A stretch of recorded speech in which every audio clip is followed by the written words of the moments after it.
睡前聊历史，每天一个历史故事。今天我们聊的是甘露之变。在中国漫长的封建历史中，皇帝通常被视为拥有至高无上的权力，是九五之尊，是天下的主宰。天下人的生杀大权似乎都握在皇帝一个人的手里。但是当你翻开唐朝中后期的历史画卷，你会看到一个极其荒谬、极其血腥，甚至让人感到不可思议的政治奇观。在那个时代，高高在上的大唐天子不仅失去了生杀予夺的权利，甚至连自己的性命都无法做主。决定大唐帝国皇位归属的，决定当朝宰相生死存亡的，竟然是一群身体残缺的太监，也就是宦官。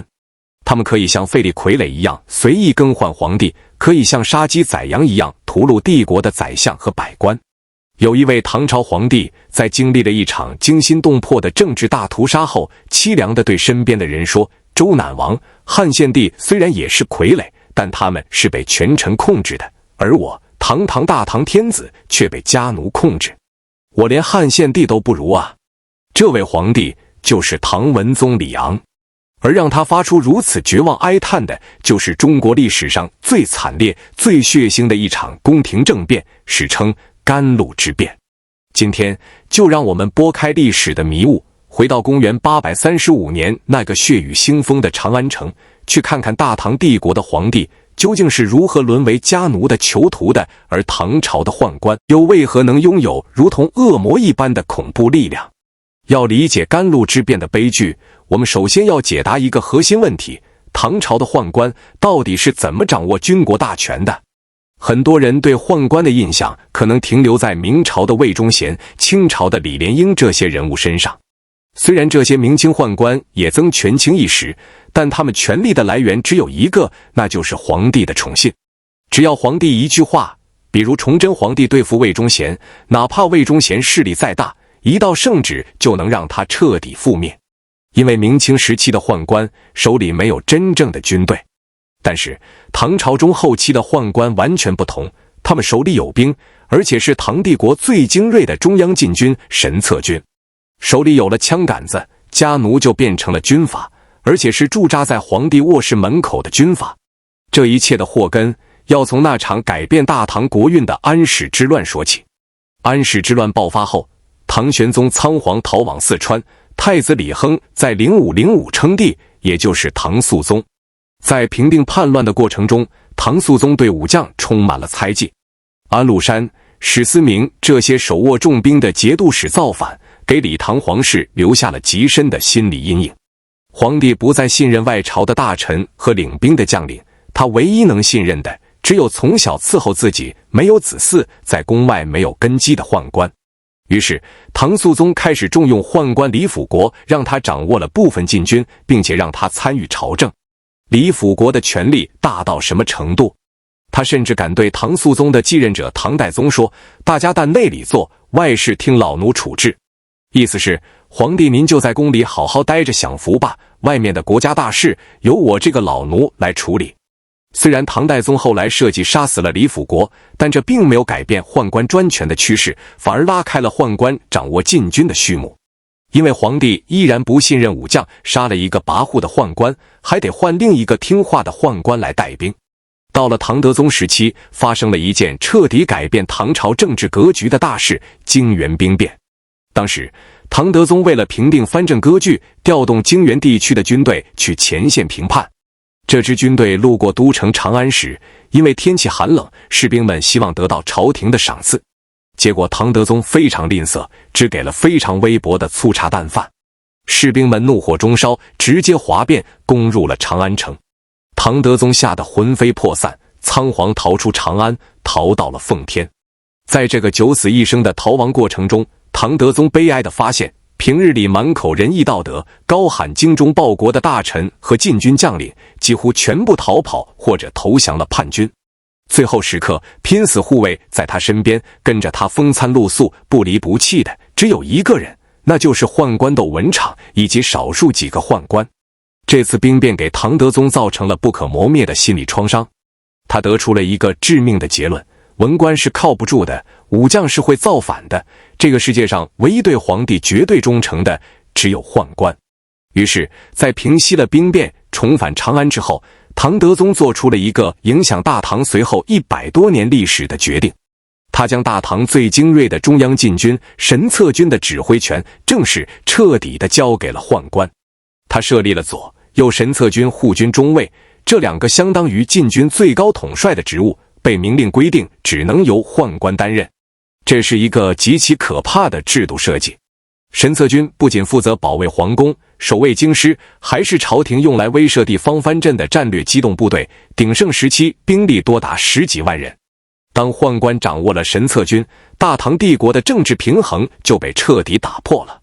宦官不再是任人呼喝的家奴，而是手握帝国最强武装力量的暴力集团。他们控制了皇宫的各大城门，控制了皇帝的日常起居。当武力与距离皇帝最近的位置结合在一起时，皇帝就变成了宦官手中的人质。从唐德宗之后，唐朝的皇帝彻底陷入了宦官的魔爪。唐顺宗想要改革，试图从宦官手里夺回兵权，结果在位不到200天就被宦官逼迫退位，传位给唐宪宗。顺宗自己不久后暴毙，死因成谜。唐宪宗李纯是大唐中后期一位非常有作为的皇帝，史称元和中兴。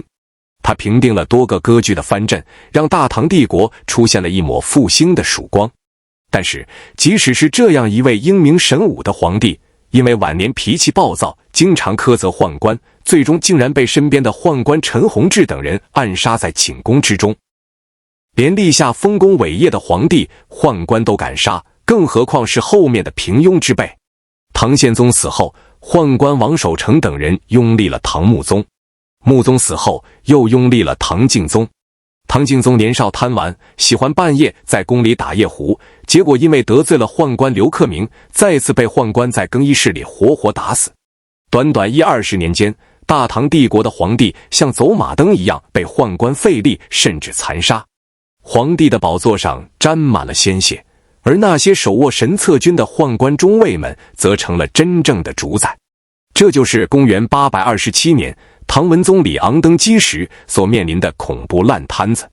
唐文宗李昂是唐敬宗的弟弟，他能够当上皇帝，完全是因为掌握神策军的大宦官王守成觉得他比较老实听话，所以发动政变，杀死了杀害敬宗的凶手，把李昂扶上了皇位。但是唐文宗并不是一个甘心做傀儡的人，他读过很多史书，非常仰慕自己的祖先唐太宗，渴望能够扫除宦官的阴霾，重振大唐的朝纲。文宗性格内敛、勤俭节约，他不怎么贪图享乐，心里只有一个目标：夺回皇权，铲除这帮祸国殃民的家奴。可是理想很丰满，现实却极其残酷。唐文宗面对的是一个盘根错节的宦官利益集团，首脑就是拥立他登基的枢密使王守成以及神策军中尉仇士良。这些人手握重兵，耳目遍布朝野，朝廷里的大臣稍微有些异动，他们立刻就能知道。唐文宗最初试图依靠朝廷里的文官宰相来对抗宦官，他秘密提拔了一位名叫宋申锡的官员为宰相，让他暗中筹备铲除王守成的计划。然而文宗和宋申锡犯了一个致命的错误，他们太低估宦官的特务能力了。宋申锡的计划还没开始实施，就被王守成的手下探知了机密。王守成先发制人，指使人诬告宋申锡企图谋反，要废掉唐文宗，另立皇帝的弟弟为帝。唐文宗听到这个诬告，顿时乱了阵脚，因为他自己就是被宦官拥立的，他对皇位被夺这种事极度敏感。在宦官的恐吓和蒙蔽下，文宗竟然相信了诬告，将自己亲手提拔的战友宋申锡贬官流放，宋申锡最终冤死在贬所。第一次反击宦官的尝试就这样以惨败告终。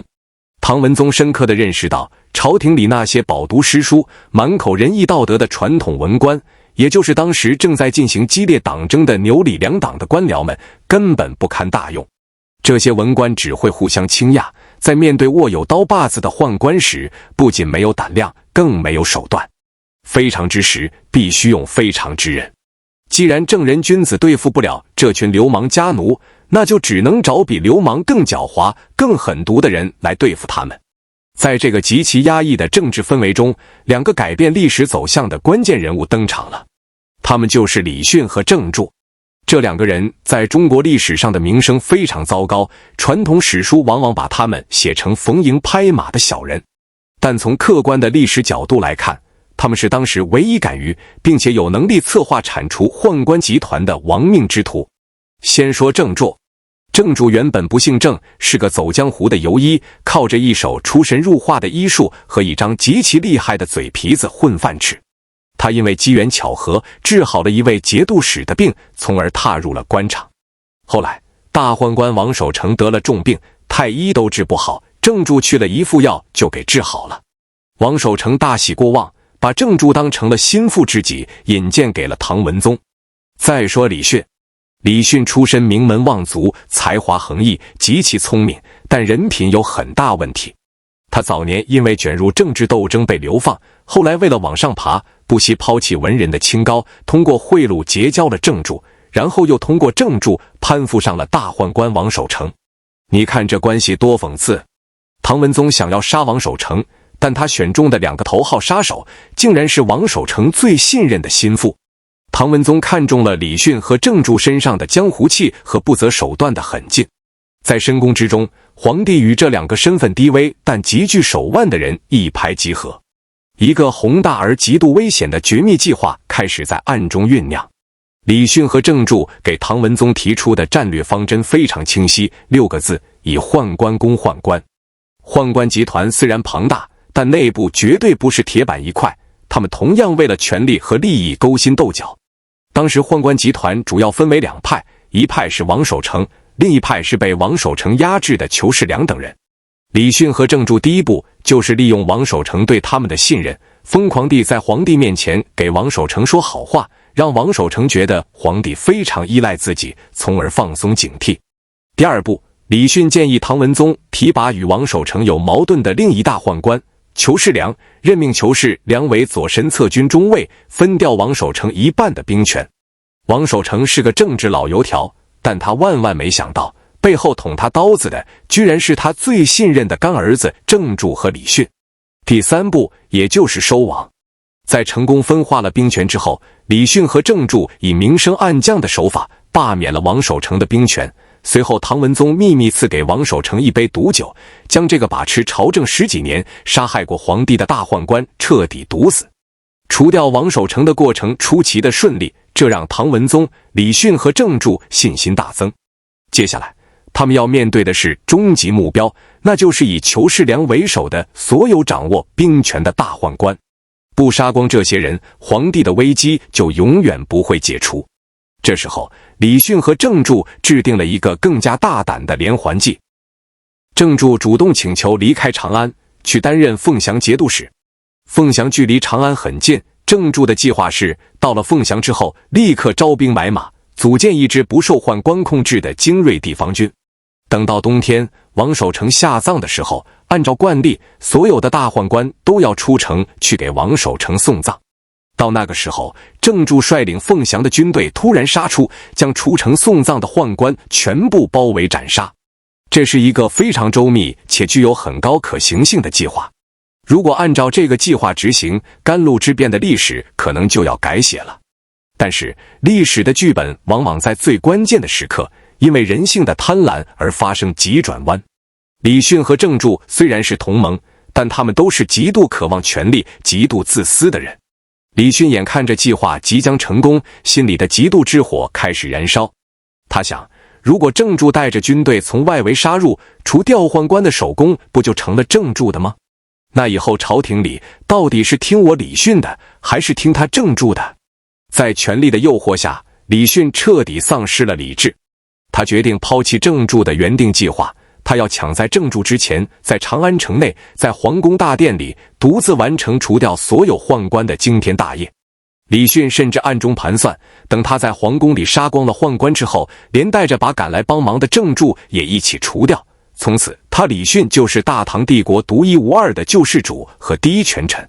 李训的这个疯狂决定不仅断送了他自己的性命，更断送了大唐帝国最后的希望，将无数无辜的官员推入了万劫不复的血海。公元835年，也就是大唐太和9年，农历11月21日，改变大唐国运的一天终于到来了。清晨，长安城笼罩在初冬的寒气之中。大明宫紫宸殿内，唐文宗早早地端坐在龙椅上，准备举行例行的早朝。朝堂之上站满了文武百官，当然也站着以仇士良为首的众多高级宦官。绝大多数的文武百官，包括当朝的其他几位宰相，对即将发生的可怕风暴一无所知。他们只知道最近皇帝对李训宠爱有加，李训在朝堂上飞扬跋扈，很多人心里对李训充满了鄙视和不满。早朝刚刚开始，按照李训事先安排好的剧本，左金吾卫大将军韩约快步走出班列，神色极其激动地向唐文宗奏报：“陛下，大喜啊！陈管辖的左金吾卫衙门后院一棵石榴树上，昨夜降下了天降祥瑞甘露。所谓甘露，在古代被认为是极大的吉兆，象征着皇帝有德，天下太平。”唐文宗按照剧本表现出又惊又喜的样子。李训立刻带领群臣山呼万岁，向皇帝表示祝贺。接着，唐文宗下令让李训等宰相先去左金吾卫的院子里查看一下，确认这到底是不是真的甘露。李训等人领命而去。过了一会儿，李训走回大殿，装作十分严谨的样子，对皇帝说：“陛下，臣等仔细查看了，那石榴树上的东西看起来像是甘露，但臣等学识浅薄，不敢绝对确认。为了慎重起见，请陛下派公忠德高望重的内臣再去仔细查验一番。”唐文宗顺水推舟，转头对站在旁边的左神策军中尉裘世良、右神策军中尉于弘志等大宦官说：“既然如此，那就劳烦诸位中尉带人去左金吾卫的院子里亲自看一看这甘露吧。”裘世良等人完全没有意识到这是个要命的陷阱。听说有祥瑞，他们也想去凑个热闹。于是几十个高级宦官在裘世良的带领下，大摇大摆地走出了大明宫，前往位于皇城内的左金吾卫衙门。这就是李训的请君入瓮之计。李训的计划是提前在左金吾卫的院子里埋伏几百名刀斧手，等裘世良等宦官一走进院子关上看甘露，立刻关门打狗，把这些大太监全部剁成肉泥。一旦首脑被杀，神策军群龙无首，李训再利用皇帝的圣旨，就可以迅速接管神策军。可以说，这是一个非常冒险、容错率极低的豪赌。李训把所有的宝都压在了这几百个伏兵身上。当裘世良带着一群宦官来到左金吾卫院子门前时，事情开始出现诡异的偏差。报信的左金吾卫大将军韩约，此时正站在院门口迎接。韩约是个武将，但他平时没干过这种诛杀大宦官的惊天大事，心理素质极差。看着平日里权势滔天、杀人不眨眼的仇世良向自己走来，韩约紧张得浑身发抖，汗如雨下。仇世良是个在宫廷斗争中摸爬滚打出来的老狐狸，极其敏锐。他看了看韩约惨白的脸和不停发抖的身体，心里顿时起疑，大声喝问道：“韩将军，这大冷天的，你出什么汗？你为何如此惊慌？”韩约支支吾吾，一句话也说不出来。就在这个时候，一阵初冬的寒风突然刮过，风吹起了院子里用来遮挡视线的布幕。透过被风吹起的缝隙，裘世良的眼睛瞬间睁大了。他骇然看到院子的回廊里、厢房内密密麻麻地挤满了全副武装的士兵，手里拿着明晃晃的刀枪，正屏气凝神地盯着他们。甚至裘世良还听到了兵器碰撞的金属声。久经沙场的仇世良大脑在0.1秒内做出了判断，这是要杀我们。什么甘露，什么祥瑞，全是皇帝和李训设下的夺命陷阱。仇世良狂吼一声：“有埋伏，快退！”几十个大宦官吓得魂飞魄散，转身就跑。他们连滚带爬地逃出金吾卫衙门，拼了老命向大明宫的紫宸殿狂奔。李训在紫宸殿里本来正在焦急地等待外面成功的信号，结果他没等来太监被杀的消息，却看到裘世良等人像疯狗一样气喘吁吁地冲进了大殿。李训立刻意识到计划败露了，他知道绝对不能让宦官把皇帝劫持走，否则一切都完了。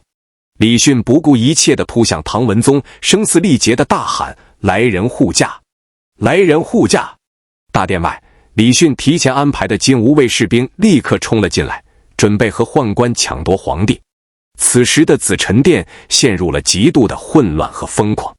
仇士良等人也明白，生死存亡就在这一刻，谁抢到了皇帝，谁就是正统，谁就能命令军队。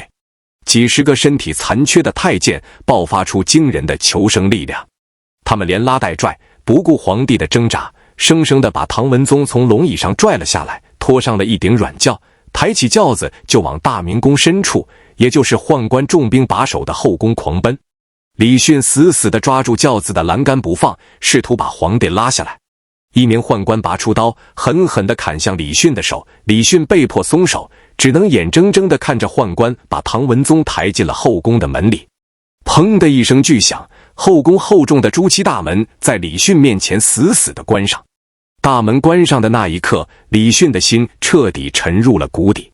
他知道，不仅自己的政治生命结束了，大唐帝国的命运也在这扇门关上的瞬间走向了万劫不复的深渊。他失去了皇帝，就失去了一切合法性。而逃回老巢的仇士良手里不仅有皇帝，更有装备精良、兵力雄厚的数万神策大军。逃回后宫的仇士良等人擦干冷汗，愤怒到了极点。他们强迫惊魂未定的唐文宗下达了诏书，然后下令神策军出动。紧接着发生的是长安城建成以来最血腥、最黑暗的一场大屠杀。1000多名全副武装的神策军骑兵挥舞着屠刀，像决堤的洪水一样冲出皇宫，杀向了毫无防备的南衙文官办公区。此时的朝廷百官大部分还不知道发生了什么事，正准备下班回家。面对如狼似虎的神策军，文弱的官僚们完全成了待宰的羔羊。神策军见人就杀，逢人便砍。大批的高级官员、普通文员，甚至是在衙门里打杂的差役，纷纷倒在血泊之中。宰相王牙，一位已经70多岁、德高望重的老臣，对甘露之变完全不知情。他正在衙门里喝茶，神策军冲进来将他强行逮捕。王牙被抓捕后，受到了极其残酷的严刑拷打，宦官逼迫他承认参与了李迅的谋反。一个70多岁的老文人哪里受得了这种酷刑，最终屈打成招，被迫写下了承认谋反的供词。不仅是王牙，另一位宰相贾肃以及众多朝廷大员，无论是否参与，全部被神策军逮捕入狱。李迅在大门关上后，自知大势已去，换上绿色的官服，骑着马仓皇逃出长安城，逃往终南山。但他最终还是被地方官抓获。李迅为了免受宦官的残酷折磨，在押解回京的途中，央求押送他的将领将他杀死，将首级送往长安。在凤翔准备起兵的郑注得知长安事变失败的消息后，也被部下叛变杀害，头颅被送到京城。而那场大屠杀并没有因为首恶的死亡而停止。仇士良利用这个机会，对朝廷里的文官集团进行了一次彻底的清洗。几天之后，在长安城的西市，那是唐朝最繁华的商业区，上演了极其残忍的一幕。宰相王牙、贾肃、舒元瑜以及大批朝廷高官被全部押解到西市问斩。不仅他们本人被杀，宦官还下达了惨绝人寰的灭族令。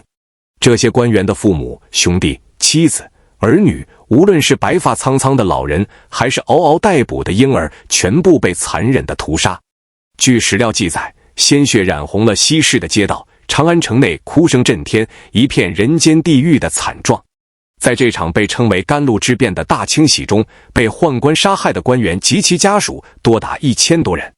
经此一役，大唐帝国中央政府的精英官僚阶层几乎被一网打尽。甘露之变不仅是一场流血的政变，它更是大唐皇权彻底崩溃的标志。大屠杀过后，仇士良等宦官完全撕下了伪装，他们把控了朝廷的一切大权，百官的任命、军国大政的决策，全部由宦官在中书省说了算。宰相变成了纯粹的摆设和执行太监命令的办事员。而那个怀抱中兴之志，试图夺回皇权的唐文宗李昂呢？他彻底变成了一个被囚禁在深宫里的高级囚徒。他身边曾经熟悉的人，无论是支持他的还是反对他的，统统被杀光了。每天面对他的只有那些用警惕和嘲弄的眼神看着他的宦官。有一天，唐文宗在宫里郁郁寡欢，他问身边的当值学士周迟：“你觉得朕现在的处境像历史上的哪位君王？”周迟赶紧跪下磕头，说：“陛下您尧舜禹汤，当然是古往今来的圣明君主。”唐文宗凄凉地苦笑了一声，说：“你不用说这些好听的来奉承我。我问你，比起周赧王和汉献帝，我怎么样？周赧王是东周的最后一位天子，汉献帝是东汉的最后一位傀儡皇帝，这两个人都是历史上著名的被权臣控制的窝囊废。”周迟听到皇帝这么问，吓得伏在地上，一句话都不敢说。唐文宗长叹一声，流着眼泪说出了那句千古绝唱：“周赧王、汉献帝，他们虽然受制于人，但控制他们的好歹是诸侯和强臣，是国家的大臣。而今天我堂堂大唐天子却受制于家奴，以此言之，我代不如啊，我连汉献帝都不如啊。”这就是一个帝王在丧失一切权力后的悲鸣。甘露之变后，仅仅过了5年，年仅31岁的唐文宗在无尽的屈辱、自责和绝望中抑郁而终。唐文宗死后，宦官的统治更加肆无忌惮。他们在此后的几十年里，又连续拥立了武宗、宣宗、懿宗、熹宗、昭宗等5位皇帝，甚至在高兴的时候就立一个，不高兴的时候就换一个。大唐帝国的皇帝彻底成了宦官家属院里的玩具。直到公元903年，唐朝的末期，大军阀朱温率领大军攻入长安，将朝廷里的大宦官以及数百名普通太监全部集中在宫内，集体屠杀。困扰大唐帝国100多年的宦官专权问题，终于以这种最暴力的以暴制暴的方式被彻底解决。但是，随着宦官的灭亡，大唐帝国也走到了尽头。仅仅4年之后，朱温逼迫唐哀帝禅位，建立后梁，大唐王朝宣告灭亡。回顾甘露之变，这是一场没有赢家的惨剧。皇帝为了夺回权力，信任了投机分子，采用了暗杀这种极其不光彩且准备不足的手段。宦官为了保住性命和权力，不惜发动针对国家核心文官系统的大屠杀。这并不是单纯的正邪之战，而是一个庞大帝国的政治制度在长期的腐化和变异中，最终走向系统性崩溃的必然结果。当国家的常备军掌握在皇帝的家奴手里，当文官集团只知道党同伐异，当皇帝只能依靠阴谋诡计来治理国家时，这个帝国的覆灭就已经注定了。历史的教训总是如此残酷，权力的失衡，制度的崩坏，最终买单的不仅是高高在上的帝王将相，更是无数无辜的生命，以及一个曾经辉煌无比的伟大时代。感谢观看本期时光 Glimmers。 如果你也想拾起这段历史的碎片，请在评论区告诉我。我是每天一个历史故事，我们下期见。